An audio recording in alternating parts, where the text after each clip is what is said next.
Hello there folks, and welcome back to the Chap's Guide. Now today I'm going to do a review of a wristwatch, but in a departure from our previous recent history, it's not going to be a watch which is towards the middle luxury end of the bracket.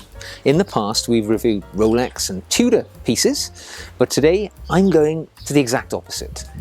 And in order to try and find a very inexpensive automatic wristwatch, self-winding wristwatch, I went looking on AliExpress. Now, for the uninitiated, AliExpress is the sort of Amazon of the Far East, where the vast amount of products are made in China and some of those countries in that part of the world, which are high volume, low cost. So you don't tend to get top-end engineering. You tend to get stuff which is either emerging into the world at the low end, or is, as I say, mass-produced, so very inexpensive. And in looking for a very inexpensive automatic watch, I by no means ever imagined that I could find one for in the region of 11 to 12 British pounds. Because an automatic watch ultimately involves quite a bit of fine detail engineering, and it's not the easiest thing in the world to produce inexpensively. But I was able to find an automatic wristwatch which looks fairly decent for between 11 and 12 British pounds. And I'm going to talk about that now. So let's turn the camera around and I'll show you what we were able to pick up for this, chump change at the end of the day. Okay, so here it is on the wrist itself. Quite a chunky old unit. I'm sure you can't see it particularly well there, so I'm going to take it off and then you can have a proper look at it. So here we go. Here's the star of the show, the Fngeen. Get that in focus. Unfortunately, as you can imagine, for 11 to 12 pounds, you don't get any anti-reflective coating on this watch. You get what you pay for. So I hope you can all see it fairly well. Now, to me, this is clearly an Omega Aquaterra homage. Not, an exact replica by any means, but it's certainly in the style of. And it's a 40mm watch, as I say. So it's quite within the modern parameters of what's considered ordinary for a wristwatch. 40mm case. Its weight, as you see it now I've adjusted this, I've taken a few links out to fit my 6.5-inch wrist, and I weighed it and it was 102 grams, so quite a light little unit. And with that 40mm case, as I say, fairly average. Its lug-to-lug width is 50mm, so very much in keeping with watches like the Aquaterra, the Rolexes, Submariner and so on. It's got a 20mm lug width, so for a strap you could fit a 20mm replacement there if you were inclined ever to replace this strap or bracelet. And its thickness is the real killer here. It's a 15mm thickness on this piece, and it is quite a chunky old piece on the wrist, I have to say. And you really get to see its size there. And this is coming from a guy who often wears one of my favorite watches, is my Tudor Black Bay GMT, which is, I think it's 13.5mm thick, which people often refer to being chunky. This baby has got a bit more size on it, but it doesn't have a great deal of heft. Because it's relatively light, it doesn't feel like you're wearing a huge unit on your wrist. Now, inside it is actually a clear case back. You can't quite see it particularly well in this light, but there is a case back and you can see the movement inside.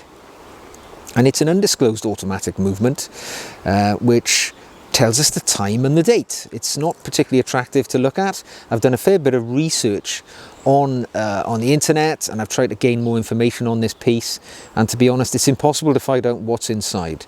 My understanding is it's something called a moron movement, so whoever named that in the marketing department didn't think very hard, but the understanding it is probably a Miyota clone, or a clone of a clone, in fact. So yeah, its sort of engineering credentials are at the very best limited, it's fair to say, but you get what you pay for. This was a watch which cost me between 11 and 12 pounds. So, chump change, as I say. So this particular colourway I chose was the grey charcoal sunburst dial. As I say, it's not particularly easy to see in this light because everything seems to reflect off the crystal. but it's a grey. I don't know if you can see it a bit better further away. There were a number of other colour options, some very garish, you know, white with blue accents. I went for something which I thought was very conservative because I thought that's what most people would elect to buy. With a bracelet, a metal bracelet, there were other options. There were leather, or certainly faux leather options there as well. But I went for this steel bracelet, and do you know what? The dial itself is not unattractive. As you can see, it's got a minute hand with a sort of an arrowhead, second hand ticking away, and the hour hand fairly straightforward, sort of sword type hands.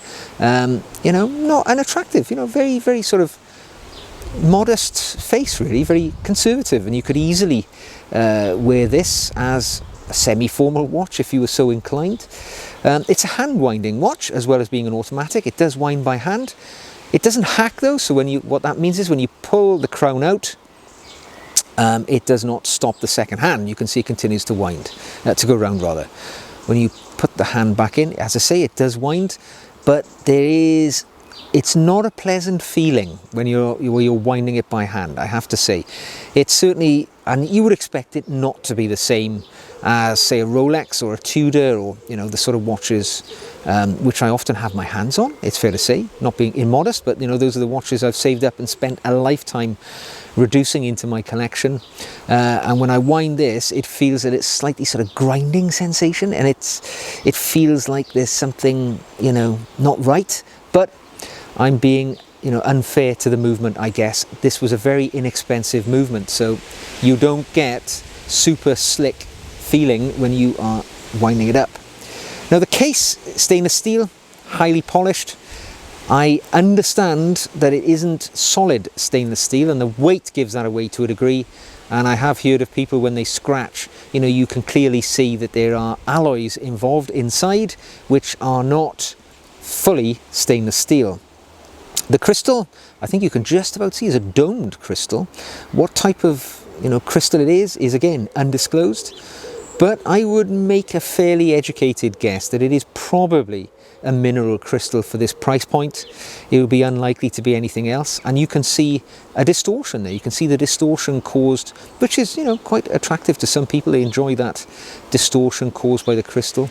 But yeah, you get, and the domed crystal makes up something of its thickness as well, it is fair to say. And this crystal on the back, of course, covering the movement, the case back movement.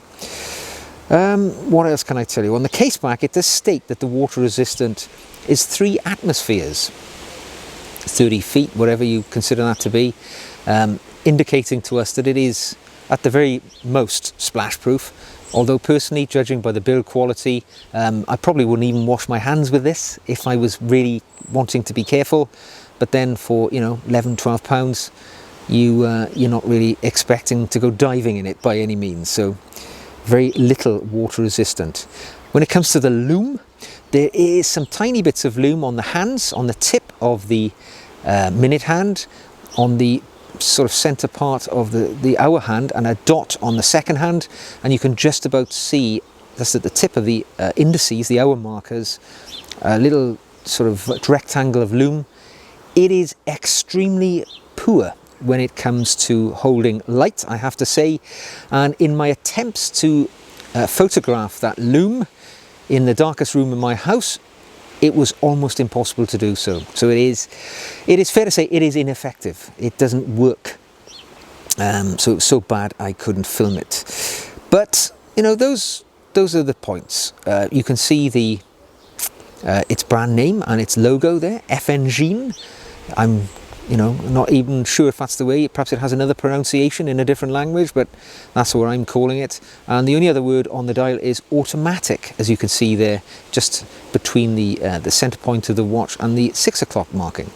There is a date window, as you can see, at the 3 o'clock mark, with a little bit of white border around it, and the letter in the digit rather in the center. Nothing unusual there, nothing fairly average. So that's kind of what this watch is, except, and I've saved the worst till last, the bracelet. Now the bracelet on this piece is truly awful, I have to say. Let me just, hang on, let me put this near the mic. Can you hear that? It sounds like a rattlesnake has just entered the room, doesn't it? And you feel like you want to jump up on a chair or something. The bracelet is pressed metal, extremely low quality, very, very light. And as you can see, you know, very, very rattly, very jingly jangly. And it doesn't give the impression that it's got much longevity in it. The clasp, total pressed metal, you know, clips together okay, friction lock, and twin button release on either side. You know, it is what it is. I can't be critical at the end of the day, because this watch was so cheap. You can't throw stones at something which cost so little money. You know, less than a round of drinks in the pub, probably 2 pints in the pub, and you've got an automatic self-winding watch on your wrist, which, at a pinch, you could wear with a suit. I've been wearing it for the last 2 weeks to give it a run, and I don't hate it. I don't hate it. I wouldn't own it, but it is what it is. It's an honest, self-winding watch for virtually no money. Now, I tried to test it on my Tool Watch app on my phone to give you some indication of accuracy, and my findings were so wildly speculative, I wouldn't like to give you a statistics into its level of accuracy. But if you're somebody who just wants to tell the time and you want a fairly handsome looking watch for that, well, what can I say? Here's the Fngeen.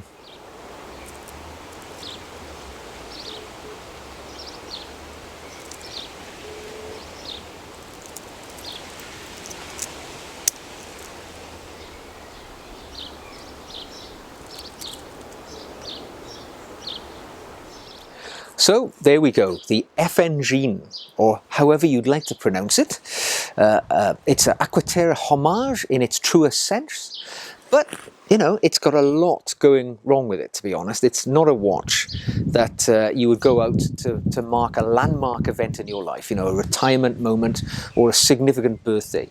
But if you're a person starting off in life and you want to get into an automatic watch, a self-winding watch, for virtually no money at all, let's be honest, you know, a couple of days of coffee money in Starbucks, this is all that this watch costs.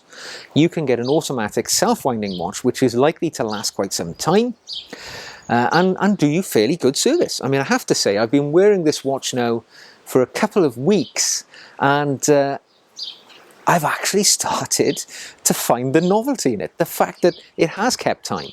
It has, you know, it is a bit chunky really for me, but if I were somebody who, you know, needed a watch which is relatively inexpensive, and I was prepared to overlook the foibles and the faults that it had, it's a good starting point. You know, if you're thinking about gifting something like this to a friend or a child in your family, and you know, it's a beginning on a journey of watch ownership, of watch loving, I can understand that. Perhaps not for the more entrenched and interested watch owner or watch lover, but it is what it is. It's 11 to 12 pounds. You get what you pay for, and in this case you certainly do. So I hope you have enjoyed this review of the Fngeen Aquaterra Homage watch. And if you have, please give me a thumbs up.